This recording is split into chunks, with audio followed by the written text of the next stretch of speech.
Монголын сайхан бичгтэн уралдааны 4 удаагийн тэргүүн байрын шагналт гэрэлмаа. Хуйлмал Монгол бичгийг түгээн дэлгэрүүлэгч Эрхэм сайхан багш нарын хамтарсан үнэлж баршгүй өв соёл үзэсгэлэн Дархан хотын музейд өнөөдрөөс дэлгэхлээ. Сэлэнг аймгийн 1-р сургуулийн багш гэрэлмаа үндэсний Монгол бичиг хэл соёл, уламжлалт уран шамхлаг, дайлан, малгай, бүс зэрэг үндэсний хувцас хэрэглэлт шингээн тусгажээ. Одоо энэ арьсаар одоо ийм жижигхэн хөрхөн ийм бортох сав хийгээд одоо энэ л дээ энэ ингээд энэ бол одоо бас өвөр мөц сонирхолтой яг арьсаар ингэж юуг нь хийгээд яхад бол энийгээ бас хамгаалаа тийм ээ. Энэ дээр бол одоо буруу бичих ямарч боломж байхгүй, ирэх байхгүй. Энийг одоо иштрий ихтэх ч юм уу эсвэл жоохон хусаад энэ төр нэг бид нар аргалдаг байсан шүү дээ Монгол аргаар. Тех боломж байхгүй. Шууд энэ чинь урамдаа цоороод явчихдаг. Тийм учраас энэ дээр бол анхаарал маш сайн төвлөрнө. Хоёрт нь хэд одоо их ийм стресс бухимдалтай нийгмийн одоо энэ тухайн цаг үеэс хамаарат хүмүүс бол одоо өдрийн ачаал ихтэй болсон. Энэ бол жинхэнэ тархины амралт болдог.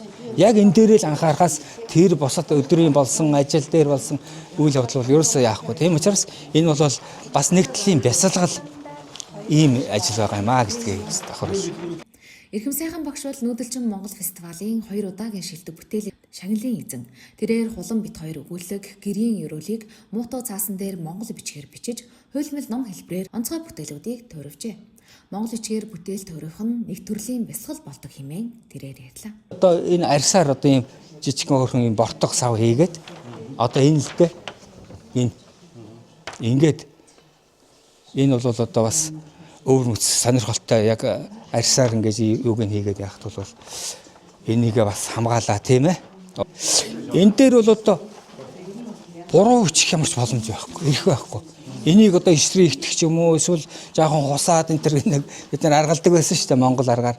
Тех боломж байхгүй. Шууд энэ чинь урамдаа цоороод явчихдаг. Тийм учраас энэ дээр бол анхаарал маш сайн төвлөрнө. Хоёрт нь хэд одоо их ийм стресс бухимдалтай нийгмийн одоо энэ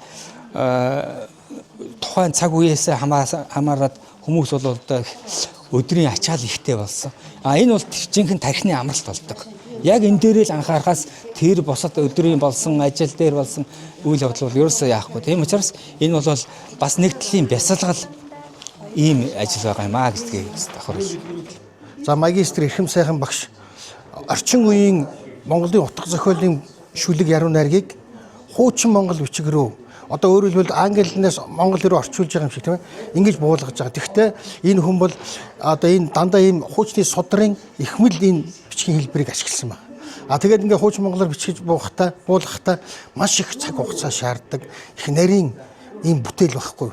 Энэ бүтээлээ дарханчуудад дэлгэж үтсэн. Тэгээд манай дархны нэрийн хуудас болоод байгаа Эрхэм сайхан багшийн энэ бүтээл бол энэ бүтээлээрээ Нүүдэлчин Монгол гэж одоо фестивал зохион байгуулагддаг. Энд одоо 4 удаа явж 2 удаа шилдэг соёлын өв тээгч шагнал авч ирсэн юм. Нэг гэрэлмаа багш бол бас нэг өөр мэц байгаа. Хэн багш бол Эрхэм сайхан багш бол энэ хуйлмал энэ бичиг энэ янз бүрийн судар шиг ингэж хийжсэн бол энэ багш тэр хууч монгол бичиг одоо 21-р зуунд сунар эд үлгийн зүйл дээр бичиж авч хэлж байгаа. Гэрэлмаа багш бол ойдог тэрийг биччихээд дээр нь ойдог. Ойхдоо зүгээр ойхгүй дандаа ийм нөгөө зүү орох байдлаар ойдог учраас бас маш их хугацаа шаарддаг. Ийм их сайхан онцлог бүтээлүүд байгаа тийм. Одоо сар шинийн өмнө одоо Дархан хотынхаа 65 жилийн угтаад ийм дарханчуудаа ийм бүтээлийнхаа үзэсгэлэн төр үзэсгэлэн дэлгээд байгаа. Энэ бүтээл бол 3 өдөр Дархан уул аймгийн музейд гарна. Тийм учраас дарханчууд та бүхнийг хүүхэд залуучууд та бүхнийг ирж өргөнөөр үзэхийг урьж байна.